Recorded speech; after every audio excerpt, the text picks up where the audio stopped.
Senior Lieutenant Mai was a soldier forged in the crucible of revolution, a warrior whose spirit had been sharpened to a razor's edge by years of deprivation on the Ho Chi Minh Trail. She was ready, at any moment, to give her life fighting what she knew to be the most technologically advanced army on Earth. She had rehearsed her own death 1,000 times in the humid darkness of the jungle. But she was about to be defeated. Her fall would not come from a bullet, a bomb, or a bayonet.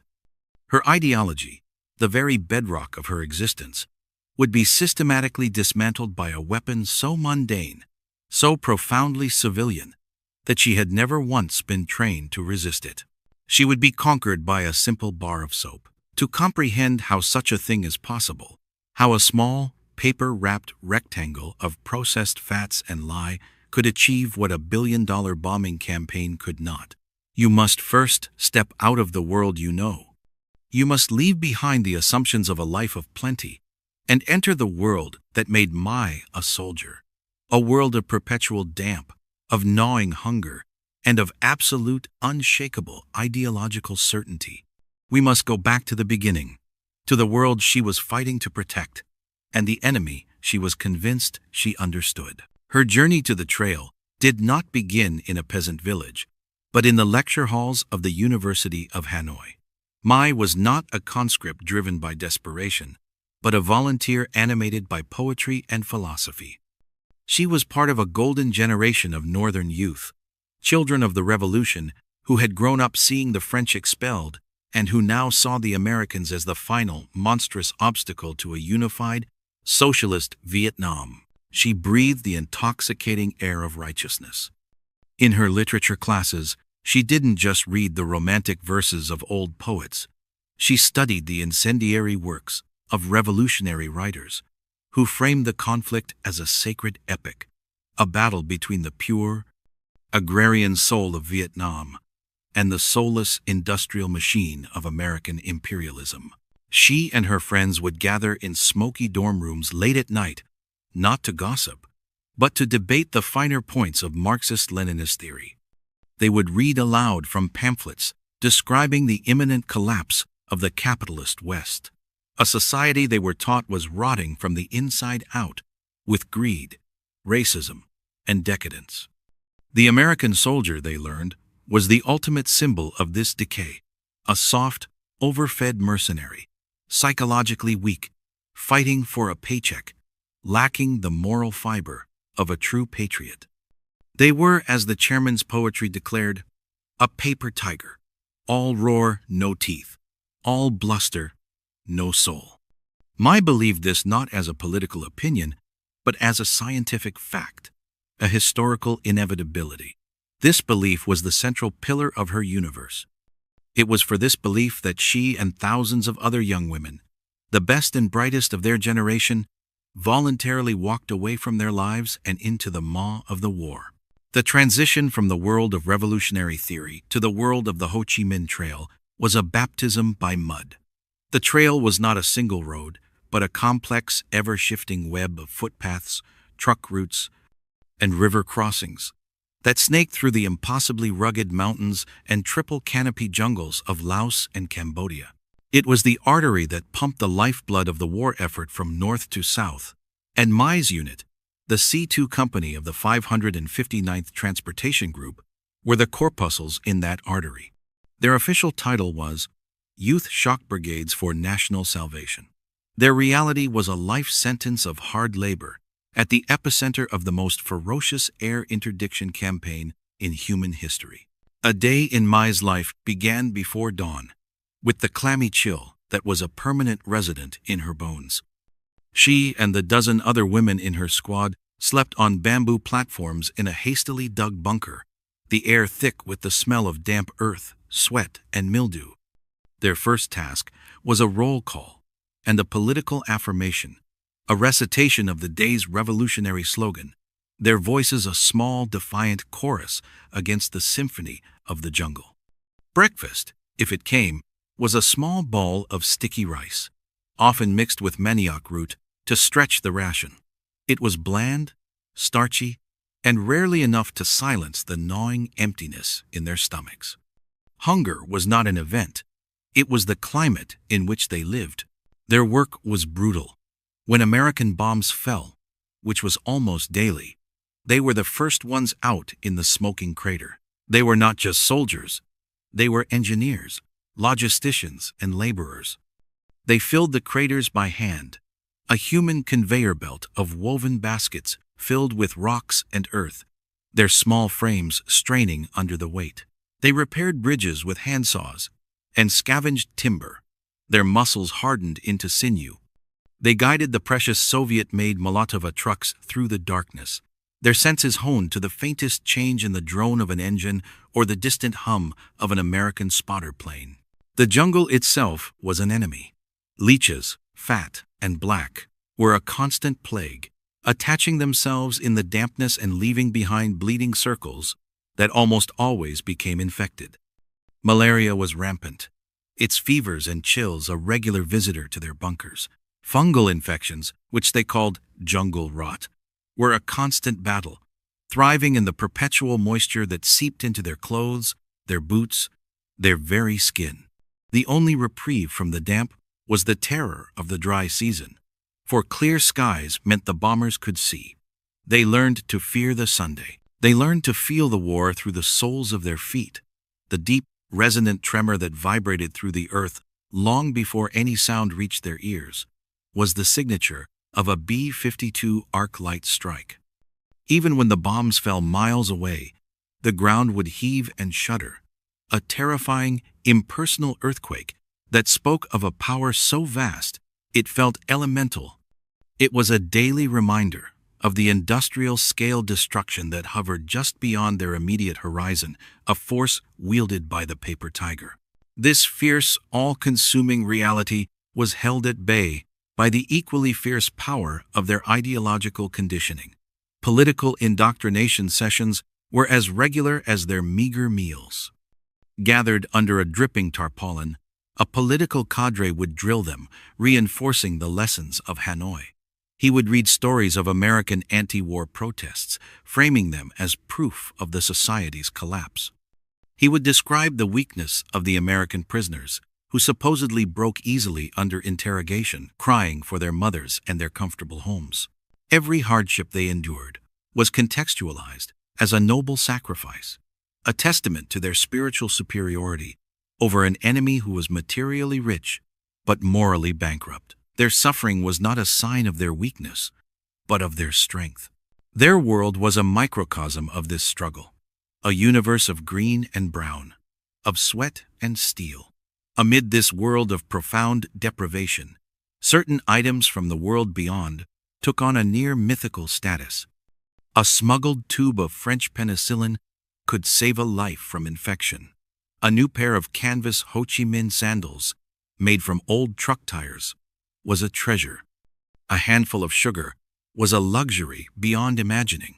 But nothing, absolutely nothing, was more coveted, more impossibly luxurious than a simple bar of soap. For the women of C2 Company, soap was a ghost, a memory from a former life of tiled bathrooms and running water. What they had, when they were exceptionally fortunate, was a sliver of harsh, homemade lye soap. It was a coarse, brownish block that smelled of wood ash and burned the skin. It was a communal treasure, shared among a dozen women, brought out perhaps once a month for a brisk, cold wash in a mountain stream. The act of being truly, deeply clean was a forgotten sensation, a luxury so profound it bordered on the decadent. They dreamed of the clean, chemical scent of proper soap, the way starving men dreamed of feasts. It was a symbol of a life of impossible ease and comfort that existed somewhere far beyond the suffocating green canopy of the trail. The party propaganda had a detailed explanation for every piece of American military hardware. Napalm was a tool of terror to punish civilians. Cluster bombs were a coward's weapon. The B-52 seconds were a desperate, brute force tactic from an enemy who couldn't win on the ground. But the propaganda had no explanation for a world where a personal bar of soap was not a precious, guarded treasure. It was an item too small, too mundane, too intimate to be considered a weapon. And yet, It would prove to be the most devastating one of all. The sound that shattered their world arrived not as the familiar drone of a reconnaissance plane or the earth-shaking rumble of a distant bomber, but as a violent, percussive chopping that seemed to tear the very fabric of the air. It was a mechanical heartbeat that grew from a distant pulse to a deafening, disorienting roar in a matter of seconds.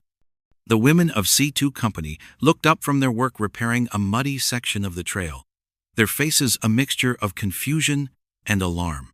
Through a gap in the triple canopy, they saw them. A swarm of Bell UH-1 Iroquois helicopters, the iconic Hueys of the American war machine. They did not fly so much as descend upon them. A terrifying natural force, a whirlwind of steel and thunder that ripped the jungle canopy apart, blasting leaves, twigs, and a hurricane of debris downwards in a furious vortex. They were like monstrous steel dragonflies, impossibly agile and menacing, their open side doors revealing the dark silhouettes of soldiers laden with equipment. This was not a battle. It was a vertical envelopment, a swift, impersonal, and technologically dominant operation the Americans would later call Operation Keystone Grasp. For the women on the ground, it was simply chaos. The world dissolved into a maelstrom of noise and wind. The roar of the rotors was a physical pressure, a force that vibrated through the ground and into their chests, making it impossible to think, to communicate, to follow the years of training that had been drilled into them. Mai scrambled for her rifle, her mind racing to recall protocol, disperse, find cover, engage the landing zone. But there was no time. There was no cover from an enemy that descended from the sky. Before they could mount any meaningful resistance, another sound joined the cacophony. The guttural, high-speed burp of M60 machine guns firing from the helicopter doors. It wasn't aimed fire. It was suppressive. A wall of lead designed to sow panic and prevent any organized defense, scything through the foliage, chewing up the earth around them in angry bursts. Then, the soldiers were on the ground, disgorged from the bellies of the helicopters with a practiced, terrifying efficiency that was breathtaking to witness. Mai caught her first clear glimpse of an American soldier, and the sight was a profound shock that struck her with the force of a physical blow. The propaganda had painted them as either bloated, decadent capitalists or monstrous, bloodthirsty barbarians. The reality was something far more unnerving. He was a boy, no older than she was, but he was huge, shockingly tall and broad-shouldered, his arms thick with muscle that strained the rolled-up sleeves of his uniform. His face, smeared with camouflage paint, was flushed with health. He was not a paper tiger. He was a lion, well-fed and radiating a kind of casual, predatory power. He was laden with an astonishing amount of equipment, a walking testament to industrial might. A steel helmet sat on his head. A heavy flak jacket covered his torso. Pouches filled with ammunition magazines were strapped to his webbing. Grenades hung from clips like deadly fruit, a canteen, a bayonet, a first aid kit, and a radio handset clipped to his shoulder. The sheer weight of his gear was likely more than half of Mai's own body weight. Her reality was the terrifying immediacy of the moment. She raised her rifle, the familiar weight of the Chinese-made Type 56 assault rifle, now feeling flimsy and inadequate. A toy. She tried to aim, to fire, to fulfill her duty as a soldier of the revolution, but her movements felt sluggish, her thoughts drowned out by the overwhelming sensory assault. The massive shape of the American soldier loomed over her, and her rifle was plucked from her hands with an ease that was both terrifying and utterly humiliating. The act of being disarmed was a moment of profound psychological violation. That rifle had been an extension of her body for 3 years, the symbol of her identity, her purpose, her power. Without it, she was just a small, hungry woman in the jungle. Terror, pure and undiluted, washed over her, a cold flood that extinguished the fire of her revolutionary fervor in an instant. It was a terror, mixed with a bewildering sense of disbelief. This was not how it was supposed to happen. They were the disciplined, ideologically superior force, fighting a just war against a collapsing imperialist power. But the evidence of her own eyes, the roar in her ears, the sheer physical presence of these titangent-like soldiers, told a different, terrifying story. The paper tiger had teeth of steel, and it had just descended from the sky. Her world had ended. She was a prisoner of the monster. But the monster's first act wouldn't be cruelty. It would be something far more confusing, an act of inexplicable care that would begin the slow, systematic demolition of her reality. Her first clear memory, after the chaos of capture, was a smell. Not the familiar jungle smells of damp earth, rotting vegetation, and the sharp tang of cordite, but a sharp, clean, chemical scent that cut through the haze of fear and confusion like a knife. It was the smell of antiseptic. Mai found herself inside a large, olive-drab tent, the air humming with the unfamiliar sound of a generator. Her arm throbbed, and she looked down to see a deep gash, a long tear from a piece of helicopter shrapnel, or a sharp branch she hadn't even registered receiving in the turmoil. A young American medic, his sleeves rolled up to his elbows, revealing freckled, muscular forearms, was cleaning the wound. He worked with a focused, impersonal calm, his movements efficient and surprisingly gentle. He didn't speak to her, just went about his work as if he were fixing a piece of equipment. He used a sterile gauze pad soaked in the stinging, clean-smelling liquid. He then applied a thick, yellowish antibiotic ointment from a pristine metal tube and wrapped her arm in a brilliant white bandage, securing it with a small metal clip. The level of care, the sheer quantity of resources being expended on a minor wound for an enemy prisoner, was the first significant crack in her ideological armor. In her world, such supplies, sterile bandages, antibiotic cream, a trained medic's dedicated time, were precious resources reserved for the most critical of injuries sustained by the most valuable of soldiers. To see them used so casually on her, a captive, a nobody, was incomprehensible. It did not compute with the image of the monstrous barbarian she had been taught to expect since childhood. It was an act of humanity so profound, it felt like an attack.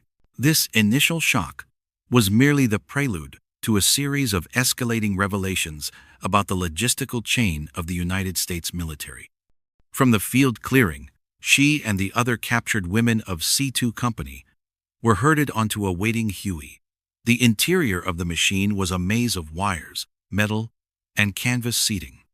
The noise was still overwhelming, but inside the belly of the beast, there was a strange, terrifying sense of security. Within minutes, they were airborne, lifting above the canopy that had been their entire world for years.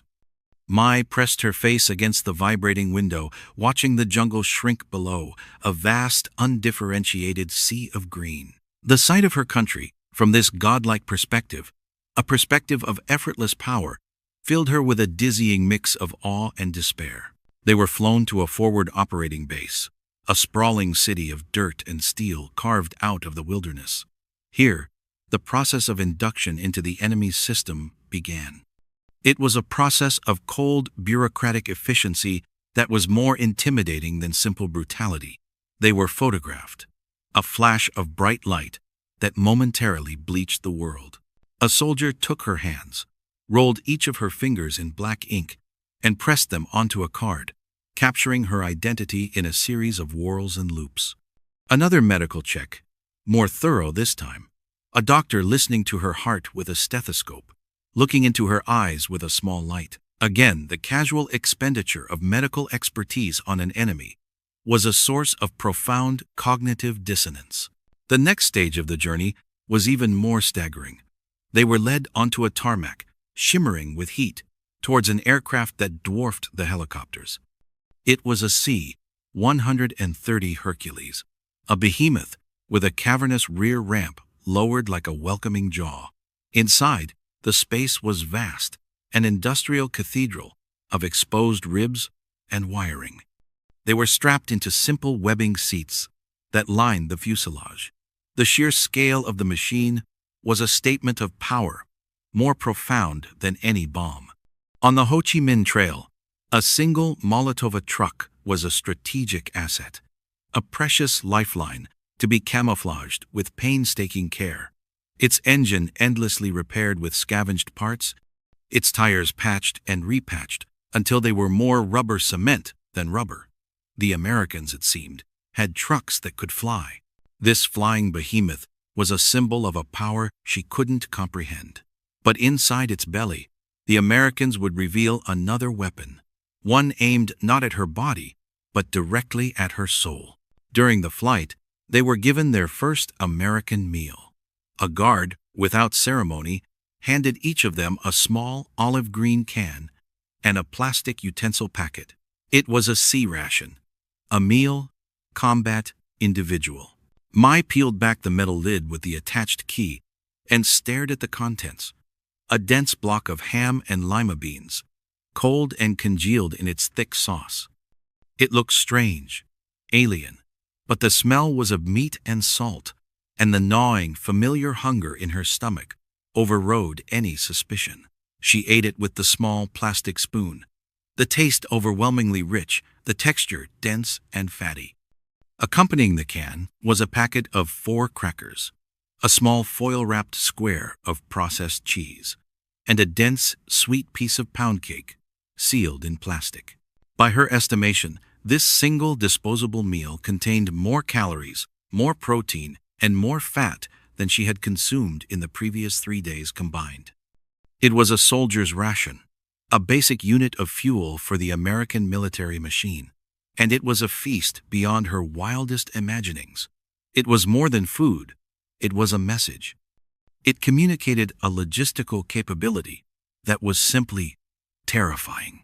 That an army could produce, package, and deliver such a feast to every single one of its soldiers in the field, every single day, was a feat of organization and wealth that dwarfed anything in her experience. The flight to the major American hub at Da Nang took less than an hour. In that single hour, the United States military had moved 24 prisoners, a distance that would have taken them weeks, if not months, to traverse on foot. They had done it with an expenditure of fuel and resources that was, to Mai, astronomical. She looked at the other women from her unit. Their faces, illuminated by the dim red light of the cargo bay, were masks of exhaustion, fear, and a deep, unsettling bewilderment. They were no longer just prisoners of war. They were unwilling passengers on a journey into the heart of an alien civilization, a civilization of incomprehensible power and plenty. The enemy was no longer a caricature from a propaganda poster.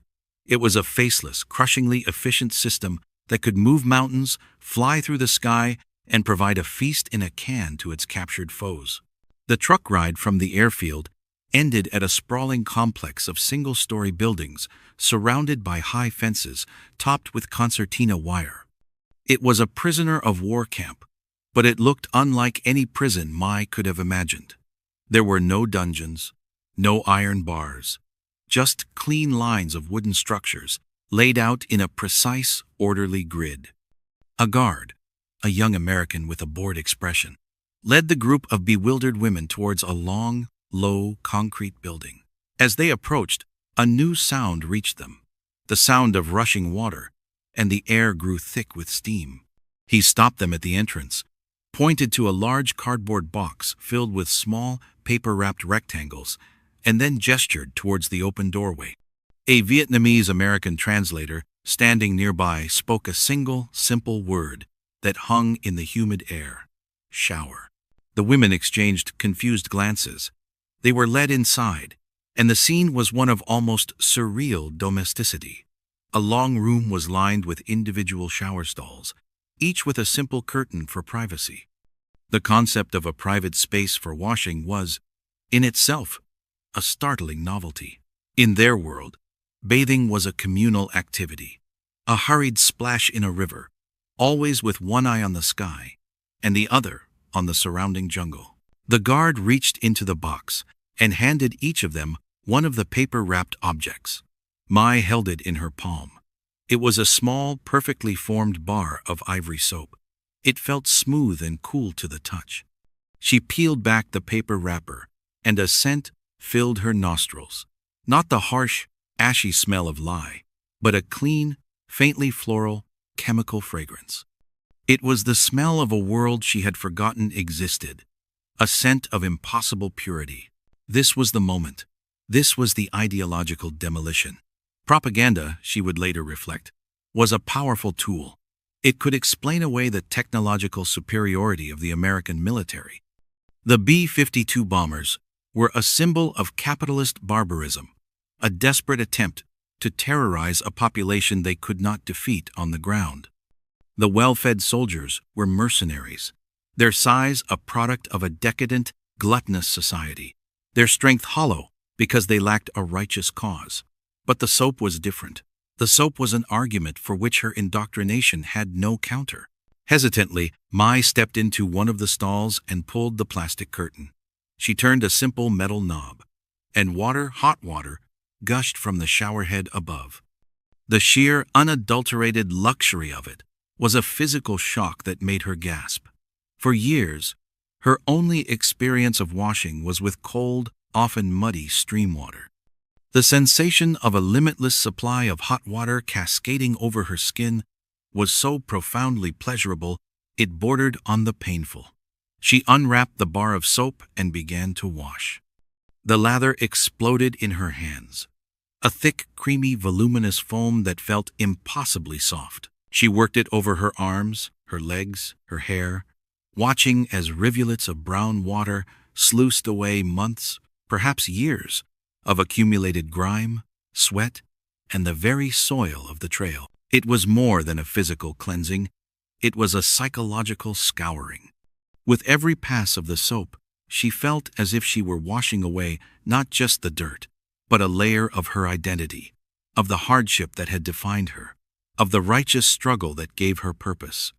The grime was a part of her uniform, a testament to her sacrifice. Now, it was disappearing down a drain. Around her, she could hear the sounds of the other women, the rush of water from the other stalls, the occasional soft gasp of disbelief, a choked sob. They were all undergoing the same silent, individual, and collective experience. This was not an act of hygiene. It was an act of profound cultural and economic warfare. It was a statement, delivered not through a loudspeaker, but through a bar of soap and a hot water pipe. The statement was this: we, the enemy, possess a level of wealth so vast, a system of production so powerful, that we can afford to provide this a personal, disposable bar of perfectly manufactured soap and an unlimited supply of heated, clean water to the lowest of our enemies. We consider this the bare minimum of human dignity, a resource so common it is utterly expendable. Propaganda could explain away bombs and soldiers. It could not explain a society that considered a personal bar of soap an expendable resource for its enemies. In the steam and the sudden, shocking cleanliness of that concrete shower block, the core tenets of Mai's revolutionary faith began to dissolve. The war was not a simple struggle between the righteous poor and the evil rich.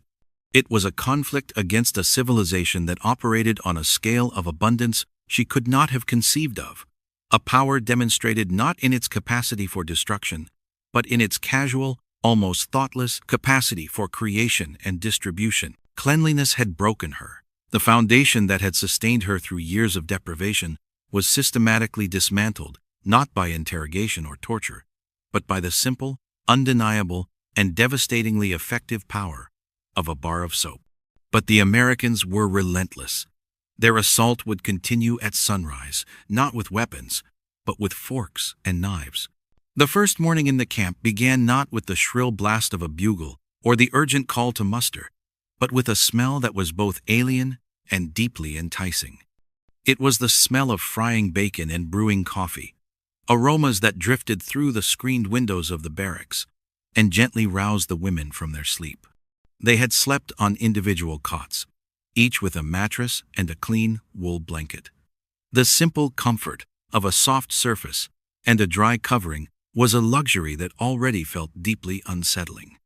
The presence of electric lights, controlled by a simple switch on the wall, was another small miracle, a casual defiance of the darkness that had governed their lives for so long. They were led from the barracks to another long wooden building, the mess hall. Inside, the scene was one of organized, baffling abundance. They shuffled along a stainless steel serving line, and American cooks, large men in white aprons, piled their trays high with food. Scrambled eggs, fluffy and yellow, several strips of crispy, glistening bacon, 2 pieces of perfectly browned toast with a pat of butter melting on top, and a small, waxy carton of milk. Mai stared at the tray in her hands. It was not just a meal. It was a composition, a collection of distinct and plentiful items that represented a level of culinary extravagance she had only ever seen in French colonial-era photographs. Their initial reaction was one of deep suspicion. Was it poisoned? Was this some kind of trick? A final cruel joke before their execution? They watched the American guards, who sat at their own tables, eating the exact same food with a casual indifference. They even watched other prisoners, South Vietnamese regulars, who ate with a familiar, practiced ease. Tentatively, the women of C2 Company began to eat. The food was delicious, a riot of flavors and textures, the salt of the bacon, the richness of the eggs, the sweetness of the milk. It was also overwhelmingly filling. They had been surviving on a few hundred calories a day for years. Their stomachs had physically shrunk. Most of them could not finish the enormous portion. This led to the next profound shock, the shock of waste. As they took their trays to the cleaning station, they saw the disposal bins. They were filled, almost overflowing, with half-eaten meals. American guards scraped vast quantities of perfectly good food into the trash without a second thought. Even fellow prisoners, accustomed to this new reality, threw away what they could not finish. To Mai and her comrades, this was a sin on a scale they could barely comprehend. Every grain of rice was precious on the trail. A discarded crust of bread was a tragedy. To witness this casual disposal of such bounty was like watching a man set fire to a pile of gold. It spoke of a society so saturated with resources that abundance itself had become a problem, a surplus to be managed and discarded.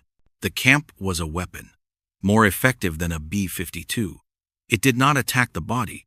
It methodically dismantled the soul of their revolution. It was a palace of plywood and plenty, a meticulously constructed argument against the very foundations of their struggle. It argued, through bacon and clean sheets, through hot water and electric lights, that their entire sacrifice, the years of hunger, the grueling labor, the constant fear, the loss of their comrades was predicated on a fundamental lie. The lie was not that America was the enemy. The lie was that America was a paper tiger on the verge of collapse. The evidence all around them, in this simple, orderly camp in the middle of a war zone, suggested the opposite. It suggested that this incredible, wasteful, magnificent abundance was the baseline. It was the bare minimum standard of living that this civilization provided, even for its prisoners. After a period of quarantine and processing, the women were assigned routine labor duties around the camp. This was not punitive hard labor.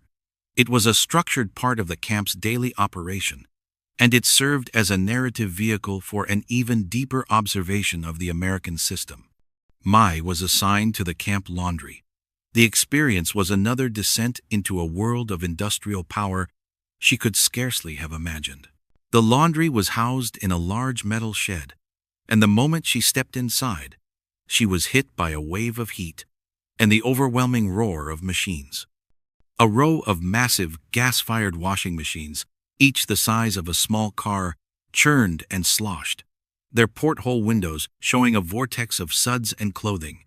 Beside them stood a corresponding row of dryers, their tumblers roaring as they blasted hot air through tons of wet linen. Her job was simple: load dirty laundry sheets, towels, uniforms into the washers, add a measured scoop of powdered detergent from a giant cardboard drum, and then transfer the wet laundry to the dryers. The contrast with her previous reality was absolute. On the trail, washing clothes was a laborious, manual task performed in a cold stream. Beating garments against a rock with a small piece of shared lye soap, then hanging them on bushes to dry for days in the humid air. Here, a machine did the work of 20 women in a fraction of the time, with an efficiency that was mesmerizing. The sheer volume of soap powder, a substance more precious than medicine just a few weeks ago, was now something she scooped out of a barrel like sand. Through these labor assignments, the women of C2 Company were given a behind-the-scenes tour of the mechanics of American abundance. Those assigned to the kitchen witnessed the supply chain firsthand. Every morning, large refrigerated trucks would arrive, their rear doors swinging open to reveal crates of fresh eggs, sides of beef, boxes of frozen vegetables, and pallets loaded with canned goods. The scale of the daily delivery was staggering. The kitchen itself was a marvel of technology, with enormous electric mixers for dough, industrial-sized ovens, and vast walk-in freezers that hummed with a constant, cold power. A broken machine was not a disaster that required days of painstaking repair with scavenged parts and ingenuity. It was an inconvenience. A work order was filled out, and within a day or two, the machine was either fixed by a specialist or, more often than not, simply replaced with a new one. This concept of disposability, of a system so rich that complex machinery was considered replaceable, was perhaps the most profound and alien concept they had yet encountered. It suggested a manufacturing base and a logistical network of almost infinite capacity. They began to talk amongst themselves in quiet, hushed tones during their breaks, and in the evenings in the barracks. The conversations, reconstructed from post-war accounts, revealed a deep and growing crisis of faith. The party told us their factories were collapsing from strikes and worker revolts. One woman, a former schoolteacher named Lynn, whispered to Mai one evening, "But who builds these machines? Who makes all this soap?" Another, who worked in the infirmary, spoke of the endless supply of medicines, of disposable syringes still in their sterile paper wrappers, of things she had only ever read about in outdated medical textbooks. "If they treat their prisoners this way," she mused, her voice filled with a bewildered awe, "how do their own people live? What must their cities be like?" The simple, observable facts of their daily lives in the camp were a direct contradiction of everything they had been taught. They had been told that American soldiers were weak and decadent, yet they saw them perform rigorous physical training every morning, their bodies powerful and disciplined. They had been told that the American system was inefficient and corrupt, yet they were living inside a miniature city that ran with the precision of a clock, a place where electricity, clean water, and food were as predictable and reliable as the rising of the Sunday. The propaganda had created a world of simple binaries: the noble, self-sacrificing revolutionary versus the cruel, decadent imperialist. But the reality they were experiencing was infinitely more complex and unsettling. The enemy was not cruel. He was, if anything, maddeningly indifferent and bureaucratically efficient. The system was not decadent. It was overwhelmingly, terrifyingly powerful. The hum of the laundry machines, the rumble of the supply trucks, the constant glow of the electric lights, it was the hum of a machine far larger and more potent than they had ever been led to believe, and it was grinding their ideology to dust. The next phase of their ideological demolition was more direct, yet it was executed with a subtlety that made it all the more effective. Several times a week, the women were gathered in a recreation hall, a simple wooden building with benches and a large white screen at one end. A projector would flicker to life, its beam cutting through the dim room, and they would be shown films. They were not, as the women initially suspected, crude propaganda films showing the horrors of communism or the glories of the American military. The films were far more insidious weapons. The first was a travelogue, a cinematic tour of the American highway system. The screen, filled with images of vast, multi-lane ribbons of asphalt stretching to the horizon, filled with an endless stream of civilian automobiles. Gleaming Chevrolets, Fords, and Plymouths, in a rainbow of colors, cruised effortlessly past sprawling green landscapes. To an audience of women who considered a single military truck a priceless asset, and whose primary mode of transport was their own 2 feet, the sight of millions of ordinary families owning private, personal vehicles was an absurdity on the level of science fiction. It was a vision of mass mobility and personal freedom that was utterly disconnected from their own reality. Another film showcased an American supermarket. The camera glided down aisles impossibly long and wide, stocked from floor to ceiling with a dizzying variety of products. There were entire sections dedicated to nothing but breakfast cereal, dozens of different brands in brightly colored boxes. There was a meat counter with a seemingly infinite selection of cuts, all wrapped in clean cellophane. There were pyramids of perfect, unblemished fruit, even in what was clearly the middle of winter. The women watched in stunned silence as shoppers, ordinary-looking housewives, pushed carts piled high with food, their choices seemingly limited only by their own desires, not by availability or rationing. The sheer variety, the packaging, the cleanliness, the casual abundance. It was a portrait of a consumer paradise that made their own society of scarcity and strict rationing seem like a different planet. These screenings were the primary tool of a quiet, deliberate re-education program. The message was never stated overtly. It was delivered through the overwhelming power of the imagery. The films of American suburbs, with their neat houses, green lawns, and children riding bicycles, of national parks filled with families on vacation, were more powerful than any political lecture. They presented a vision of an enemy society that was not collapsing but thriving, a place where immense wealth was not the sole province of a tiny elite, but the common inheritance of the ordinary citizen. To facilitate this process, they were introduced to a Vietnamese American translator, a man named Sergeant Bao. Initially, they viewed him with the contempt they had been taught to feel for puppets and collaborators. He was a traitor to his people, a running dog of the imperialists. But Bao was not the villain they expected. He was a quiet, thoughtful man in his late 20s who spoke to them not with condescension, but with a kind of weary patience. He did not lecture them on politics. Instead, he answered their questions, and slowly, tentatively, they began to ask them, trying to find the catch, the lie in the beautiful images they were being shown. "Where are the starving workers?" Mai asked him one day, parroting a line directly from her political training. "This is only for the rich, surely." Sergeant Bao paused, considering his answer. "My father works in a car factory in Detroit," he said, his voice even. "He is what you would call a worker. He owns his own house, like the ones you saw in the film. He has a car. My sister is studying to be a doctor at a university." He spoke of his own life, of his family in California, of weekend trips to the beach, of his hope to return to his studies after the war. His personal story did not fit their narrative. He was not a downtrodden slave of capitalism, nor was he a member of the ruling class. He was something in between, something their ideology had no category for, a prosperous, educated member of the working class. The cognitive dissonance became a constant, painful pressure in their minds.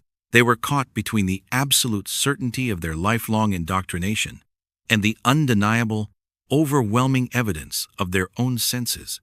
They tried to cling to their beliefs, to find flaws in the American facade. "The people must be miserable," one woman insisted. "All this wealth has made them spiritually empty." But the people in the films did not look miserable. They looked busy. They looked comfortable. They looked, for the most part, content. The slow, agonizing collapse of their ideological certainty was a deeply personal and isolating experience. The world was no longer a simple place of black and white, of right and wrong. It had become a universe of confusing, contradictory, and deeply unsettling shades of gray. The flickering images on the screen were re-educating them not by telling them what to think, but by showing them a reality so powerful and so fundamentally different from their own that their old beliefs could no longer survive the exposure. The day the war ended, and the day they were told they would be going home, was not met with the pure, uncomplicated joy they might once have imagined. There was relief, of course, a deep and profound gladness that the killing was over and that they would see their families again. But it was tangled with a new and complex set of emotions: apprehension, anxiety, and a strange sort of sadness. They had been captured by an army, but they had been conquered by a way of life they could not unsee. The journey home was the reverse of their capture, another testament to American logistical might: a flight on a C-130, a transfer at a neutral site, and finally, a Russian-made transport plane back to Hanoi. As Mai stepped off the plane at Gia Lam Airport, the air that filled her lungs was familiar: the humid, tropical air of her homeland, thick with the smell of charcoal fires and diesel fumes. But everything else felt alien. The city of her youth, the vibrant heart of the revolution, now seemed drab and gray. The buildings were worn, the paint peeling. The revolutionary slogans painted on the walls, once a source of inspiration and righteous fury, now rang hollow, their bold pronouncements of inevitable victory seeming almost tragic against the backdrop of a city and a people exhausted by decades of war. The people on the streets were thin, their faces etched with the weariness of long suffering and sacrifice. They were her people. They were the victors, but they looked defeated. The women of C2 Company were officially celebrated as heroines of the revolution. There were ceremonies, medals, and speeches by party officials praising their courage and sacrifice. But privately, they were changed. They carried the memory of American abundance like a secret illness, a ghost of plenty that haunted their waking moments. When Mai was reunited with her family, she hugged them. She cried with them. But she felt a strange sense of distance. They lived in a small, cramped apartment, and their evening meal was a simple soup with a little rice and a few vegetables.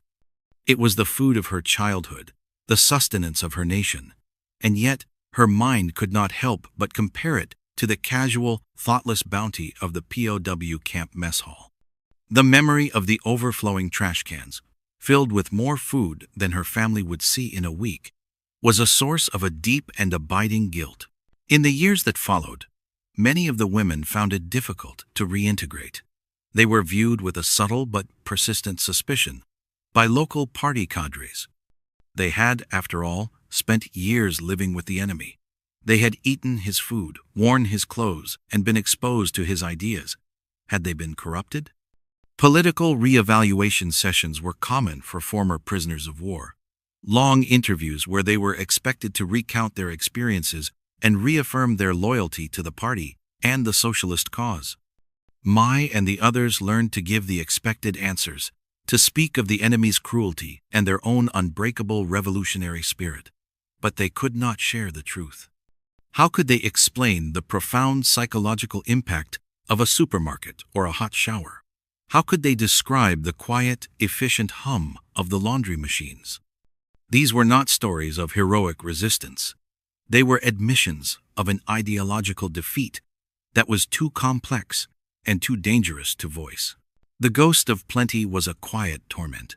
It was there in the long lines for basic goods, in the sight of a broken-down vehicle being painstakingly repaired with handmade parts, in the dim flicker of a single low-wattage light bulb in a room. Each small hardship, each reminder of the nation's poverty and slow recovery, was a fresh reminder of the other world they had seen. A world that ran on an entirely different operating system of seemingly limitless power and resources. They had won the war. They had driven the foreign invaders from their soil and unified their country. It was the glorious victory they had fought and bled for. Yet, for May and the women of her unit, the victory felt strangely hollow. The war for the nation's soul had been won on the battlefield, but the ideological war for them, had been lost. It was lost in the roar of a C-130, in the sizzle of bacon on a grill, in the flickering images of a suburban home on a movie screen. Years later, as an old woman, Mai would sometimes find herself in a modern grocery store in the reformed economy of a new Vietnam, surrounded by a variety and abundance that would have been unthinkable in her youth.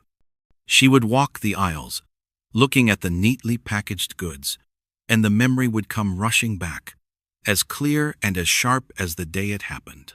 The memory was not of battle, not of fear, not of capture. It was of a small, concrete building, the hiss of hot water, and the clean chemical scent of a simple paper-wrapped bar of soap. They had been captured by an army, but they had been defeated by a bar of soap. This story proves that the most powerful weapons aren't always the ones that explode. If you want to uncover more hidden histories that change how you see the world, subscribe for our next investigation.